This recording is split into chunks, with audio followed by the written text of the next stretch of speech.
இப்போ நீங்க மொழி தாண்டி தொடர்ச்சியா பிஜேபியை பொறுத்தளவுக்கு நீங்க இணைஞ்சதுக்கான காரணம் ஒட்டுமொத்தமா தமிழ்நாட்டை வந்து ஒரே பார்வையில பார்ப்பாங்க. ஆனா இப்ப மாற்றாந்தாய் மனப்பான்மையோட பாக்குறாங்க அப்படிங்கறதையும் மென்ஷன் பண்ணீங்க. இப்ப இதுக்கு முன்னாடியே உங்களுக்கு நிறைய விமர்சனங்கள் பிஜேபி மீதே இருந்திருக்கா, இல்ல இந்த மொழி சார்ந்த பிரச்சனையை தான் பாக்குறீங்களா, திராவிடம்ன்றதுனால இங்க வந்து ஒரு பிரிவினையை வந்து ஏற்படுத்துறாங்க அப்படிங்கிற குற்றச்சாட்டு வைக்கிறீங்களா?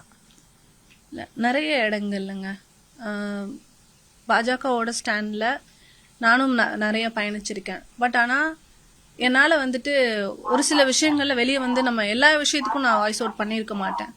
ஒரு சில விஷயங்களுக்கு நம்ம வாய்ஸ் அவுட் பண்ணலாம், ஒரு சில விஷயங்களுக்கு வாய்ஸ் அவுட் பண்ணி பேச முடியாது. ஏன்னா அந்த அந்த விஷயம் நமக்கே ஏற்புடையதா இருந்திருக்காது. அந்த மாதிரி நிறைய விஷயங்கள் நான் பேசாம இருந்திருக்கேன். பட் பேசாமலே இருந்துக்குருவோம் அப்படின்னு சொல்லிட்டு கொஞ்ச நாள் இருக்கலாம்.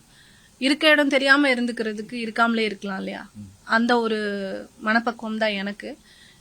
என்னை பொறுத்த வரைக்கும் நம்ம செய்யற விஷயத்த தெளிவா செய்யணும், நல்ல விஷயத்துக்காக செய்யணும். நம்ம எதிர்காலம், நம்மளோட குழந்தைகளோட எதிர்காலம், ஃபியூச்சர் சில்ட்ரனோட ஜென்ரேஷனோட டெவலப்மெண்ட், இதெல்லாம் யோசிச்சுதான் நம்மளோட அரசாங்கம் இருக்கணும்னு நான் நினைக்கிறேன்.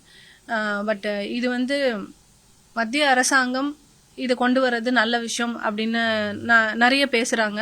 நல்ல விஷயம் அப்படின்னு சொன்னா முதல்ல கல்லூரி ஸ்கூல்ஸ்ல எல்லாம் வந்து இந்த டீச்சர்ஸ் எல்லாம் அவைலபிலிட்டி இதெல்லாம் கொண்டு வந்துட்டு அதுக்கப்புறமா இப்ப நீங்க சொல்ற இதை ஏத்துக்கிறோன்றது வரலாம். அண்ட் இன்னொன்னு அதிகாரமா ஒரு நாட்டாமைத்தனமா தெரியுது எனக்கு. அப்படிதான் சொல்லணும். நாட்டாமைத்தனமா சொல்ல முடியாது. நான் வைக்கிறது தான் சட்டம்னு பேசுறது வந்து மத்திய அரசுக்கு நல்லது கிடையாது. அது வந்து ஆரோக்கியமற்றது. ஒரு ஆரோக்கியமான விவாதமா இருக்கலாம். மத்திய அரசுக்கும் மாநில அரசுக்கும் ஆரோக்கியமான விவாதம் நடக்கலாம், உட்காந்து பேசலாம். அதை விட்டுட்டு மாறி மாறி நான் இதுல அடிக்கிறேன், நீ அதுல அடிச்சுக்கோ, நான் இதை சொல்றேன், நீ இங்க வரியா அங்க வரியான்றது எனக்கு ஏத்துக்க முடியல.